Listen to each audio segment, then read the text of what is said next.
todos, meu nome é Renata Guiar e eu vou apresentar o artigo Icamiabas, Mito e Resistência nas Margens Poéticas da Amazônia. Percorrendo os mitos e histórias das Icamiabas, uma tribo de mulheres sem maridos que viviam na região do Baixo Amazonas, o presente artigo colhe os vestígios deixados por seu imaginário mítico nas relações arquetípicas da mulher selvagem e narrativas que chegam principalmente pela oralidade, dos modos de vida que subvertem a cisão do mundo operada pelos dualismos cultura-natureza, masculino-feminino, corpo-mente. Articulando cenas criadas na fotografia, busco reconstruir realidades no conhecimento revelado pelo fato mítico do sonho, do fazer-se artista, da subjetividade investida de corpo na produção poético-política como forma de resistência de corpos dissidentes da Amazônia, plantando pistas para outros mundos possíveis. Trago como palavras-chave Amazônia, feminino, mito, resistência e fotografia. Para falar desse tema, eu preciso primeiro falar um pouco da minha história como amazônida, como uma mulher que nasceu e percorreu esses espaços, esses lugares, como esse território ele marcou em tudo a minha existência como um corpo nesse lugar. Então, eu nasci numa cidade que chama Urucará, que é essa cidade que vocês podem ver aqui, está marcada no mapa. Ela fica na fronteira do rio Iamundá, que é a região de onde são as Icamiabas. Hoje eu vivo em Belém, que está aqui no mapa, então eu entendo um pouco esse meu próprio percurso de vida como um percurso de descer o rio Amazonas, né? De percorrer esse rio até chegar ao mar, pensar esse espaço todo de águas e florestas como um território de existência e de construção desse corpo. Abaixo é um mapa que eu construí a partir de um espinho de pupunheira, que é um espinho de uma árvore da pupunha, que ele é muito utilizado aqui na região para a construção de câmeras obscuras e câmeras pinhole, porque ele tem ele é muito fininho, então fica mais fácil para fazer o furo tanto da câmera obscura quanto da câmera pinhole, mais até do que com a agulha. Então, a partir dele, alguns disparos foram surgindo em uma dinâmica que foi feita numa disciplina de metodologia, no doutorado que eu estou fazendo no FRJ, e alguns colegas iam trazendo palavras e desenhando esse espinho que eu trouxe. E a partir disso, eu construí esse mapa que, para mim, ele traz um pouco do que é essa pesquisa, as suas várias imbricações. Então, a gente vai ter esse espinho no centro, a memória, o rio, a proteção, flecha, a pele, corpo, a agulha, fotografia, floresta, terra. Então, são vários disparos, vários caminhos para onde esse espinho aponta. A partir desse entendimento, dessa pequena cartografia desse território, eu começo a me deparar com alguns pontos importantes para essa pesquisa, que é pensar nessa realidade do mito, né? O que é o mito na nossa região, como que ele opera. Eu parto do entendimento de que o mito ele é pedagógico, o mito ele ensina, ele traz histórias que de alguma forma trazem conhecimentos que foram esquecidos ou que de certa forma foram apagados, mas que eles resistem nesses mitos, nessas histórias que são passadas de forma principalmente oral, né? Eles são imprecisos porque a memória é imprecisa, a gente não tem como passar de geração em geração essas histórias e esses mitos com uma precisão, porque a própria memória vai construindo e adicionando detalhes que vão constituindo em si esses mitos. E, por fim, a imagem poética, né? Quando a gente não tem essa referência da imagem real, a gente vai construindo essas imagens poéticas que representam esses mitos. Existe uma busca também pelas ancestralidades sagradas da Amazônia. Eu penso a Amazônia como esse lugar onde a cisão corpo-mente, natureza, cultura ainda não foi totalmente operada. Então a gente consegue ainda encontrar nessas histórias populares, nesses mitos, nessas lendas, resquícios dessa ancestralidade sagrada que eu faço a relação com o arquétipo da mulher selvagem, que é um tema trazido pela psicanalista Clarice Pinkola Estes, que vai falar que em todas as culturas do mundo existem referências a essa mulher selvagem e que a gente pode recorrer a ela sempre que seja necessário. Aqui na Amazônia eu vou encontrar esse arquétipo das mulheres selvagens nas Icamiabas. E aí, para isso, eu quero contar um pouquinho da história das Icamiabas, é uma história que ela é muito cara para mim. Existem várias versões, então eu vou contar a versão que eu mais gosto. Já que é o meu artigo e é a minha apresentação, eu vou tomar a liberdade de escolher a história, a versão que eu gosto, contar um pouquinho para vocês.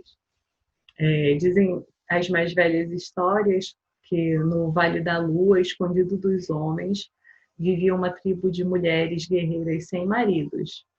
Uma vez por ano, elas faziam uma festa em homenagem à Lua, e para isso elas convidavam os homens da tribo vizinha, os Guaçaris. Durante essa festa elas cantavam, dançavam e despejavam no Lago do Espelho da Lua, no Lago do Espelho da Lua, potes cheios de perfume. Se banhavam para se purificar e depois faziam amor com os Guaçaris. Depois dessa parte da festa, quando a lua estava a pino, elas mergulhavam no rio e traziam do fundo do lago um barro verde mole, aos quais elas davam formas batraquianas, são formas de sapo, e com esses amuletos elas presenteavam seus amados. Esses amuletos se chamam muiraquitãs. Os muiraquitãs são vestígios arqueológicos encontrados em toda a Amazônia, são pequenos amuletos entalhados em pedra ou em argila em forma de sapo, e eles estão presentes em toda essa região do Baixo Amazonas, mais ou menos ali de Manaus até Belém, toda essa bacia do Baixo Amazonas podem ser encontradas essas formas, e uma das explicações é que eram as camiabas que produziam.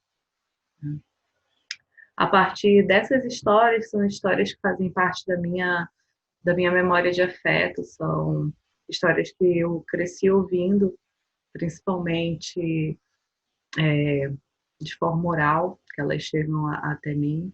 Tem pouco registro escrito mesmo das Icamiabas, quase sempre colocado como lenda, como lendas da Amazônia, ou em histórias infantis, mas elas chegam principalmente de forma oral.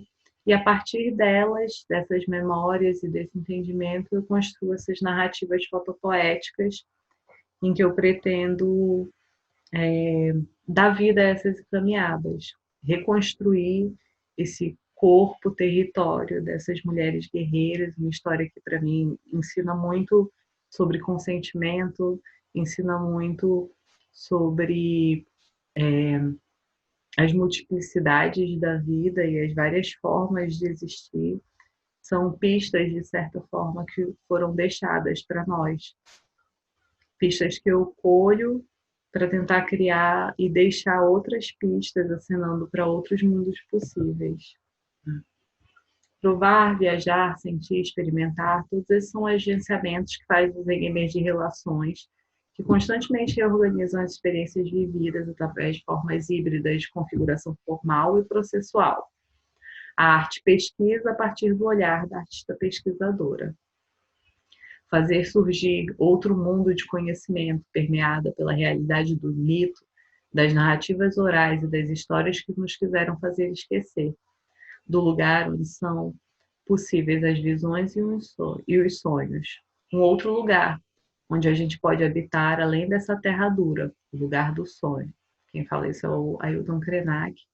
E esse lugar do sonho é o que eu intuo ser o lugar da arte. um mundo ampliado na coletividade, onde as nossas vontades, desejos, decepções e lutas expressas em ações e atitudes não são configurações puramente individuais, mas da abrangência política, ecológica e social que nos compõe. Essas são algumas imagens da série Zicamiabas e o Nascimento do Muiraquitã. Elas foram produzidas em Urucará, minha cidade natal, lá no Baixo Amazonas, terra de camiaba. E eu produzi com a ajuda da minha mãe. Então, é um pouco dessa narrativa ficcional, mítica, de como eu intuo, sonho serem as Itamiabas. De certa forma, existe uma vontade de que também sejam imagens que possam acenar para outros modos de vida, outros mundos possíveis. Um mundo mulher. Vivenciar os ciclos de morte e vida, noite e dia, que dizem respeito às constantes transformações que permeiam tudo o que há, é uma trilha no desejo das pistas ancestrais que resistiram à devoração e gradual desencantamento do mundo. Pois se vamos cair, que seja uma queda linda, uma queda potente, e que estejamos de olhos bem abertos, conscientes da vertigem que é o mergulho no ar. Com essa cisão que o mundo sofreu, que nós operamos nele, em que nós artificializamos em tudo os modos de vida, nós agora nos percebemos em queda. A gente está aqui fazendo esse encontro online porque a gente foi atingido por um vírus que se espalha e mata de forma exponencial. A gente tem explorado o mundo e desequilibrado ele de uma forma tão intransigente que se tornou, em muitas maneiras, impossível viver nesse mundo. Então, o que eu busco e o que eu quero a partir da arte, desse trabalho, o que eu penso o lugar da arte como um todo, é acenar para outras possibilidades de vida que não destruam completamente a nós mesmos e ao mundo no qual nós vivemos, o único mundo que nós temos para viver. Me parece que as perspectivas femininas em relação com o mundo são mais conectadas com essa realidade. Então, por isso, a proposta de olhar para esse selvagem feminino, de olhar para essa relação do corpo com o território e tentar experimentar outras formas, já que o que a gente vem fazendo até agora não foi tão benéfico. Acho que é isso aqui, as referências. Obrigada e até mais.